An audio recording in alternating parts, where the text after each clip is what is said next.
an excellent game plan in all three phases. Stevenson Sylvester here's to break it down for us and help us understand a little bit better why BYU was so dominant against Colorado. You saw Colorado up close and personal when they played the Utes. You know Colorado's a good football team, and Shedeur Sanders and Travis Hunter are really good.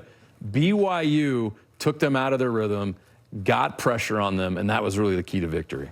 Defense, baby. Right?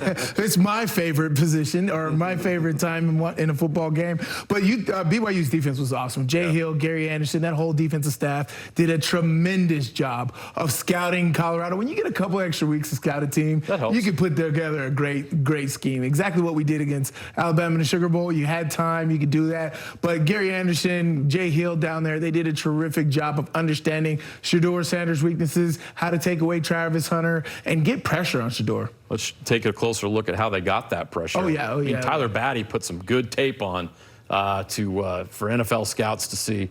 I mean, it was pretty impressive. Obviously, that's not the tape. But they'll get there. BYU fans saw the pressure, right? 4 sacks of Shedeur Sanders. Yes. I mean, that was really the key. Yeah, and for me, when I watched that, it wasn't like some outstanding creative plays that were just dialed up, right? It was just unrelenting effort by BYU. The defensive effort across the board, every single person from Tyler Batty to Mangelson to Glasker to everybody, they were just creating crazy pressure all over the place. And Shedeur Sanders didn't know what was coming. As they said, like, Tyler Batty said, he was just like, I don't envy Shedeur. I didn't know where the pressure was coming or where anybody was doing it. It was a great job on the back end, coverage sacks across the board, but that upfront pressure, whether it was 3 people, 4 people, 5 people, Raider Demooney here making a great sack. It was just an awesome performance by this entire defense. Do you think one reason why they're able to get to Shedeur was because they made them one-dimensional? They dominated the run game as well. They held Colorado to just 2 yards rushing. Well, that's not hard to do against Colorado, right? They don't really like to run the ball that much. But when you do it, you don't give them any options. You make them extremely one-dimensional to where it's just like, I have to throw or else nothing. Like watching Colorado up front earlier this season, they don't know how to play all the way ahead. They don't know how to slow the game down, and they don't do well from playing behind. So if you get them behind, as they did in this game, you could do that here. Now here, watching the run, it was awesome. There was a couple things here when you're playing the option game. One, it's got to be great penetration by the defensive line. But Isaiah Glasker, what he does right here, he slows down, keeps square to the line of scrimmage and squeezes. But Shedeur, he's optioning Isaiah right there. He doesn't know what to do here. So you couple that with the peripheral vision of seeing Batty right in front of the running back.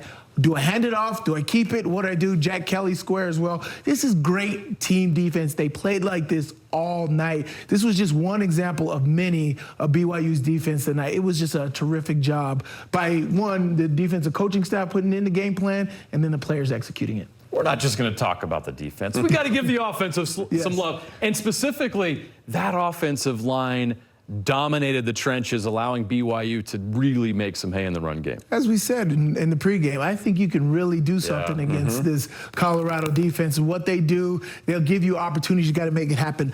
But essentially here, you can wash these guys down. We said Colorado loves to slant their defensive line, slant in the gaps. When they do that, wash them down. Once they get washed down, look at the gap that it creates because they get washed down. And then you take advantage of the option guy with bad eyes.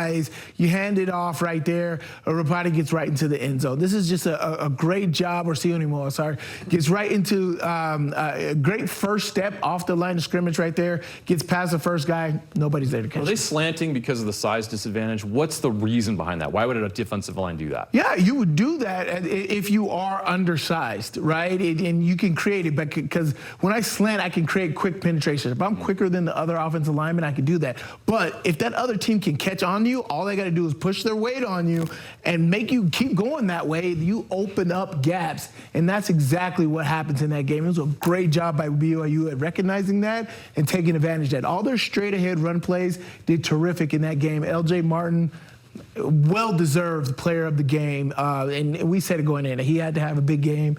That was his time to shine. BYU all across the board. This was the game, right? For your draft stock, even for going into next year, there was a lot of media attention going into Colorado and a part of this game. It's exactly what you wanted to do as BYU is execute. Everyone's talking about BYU now. They cap off an 11-win season, one of the best in BYU history. Sly, thanks.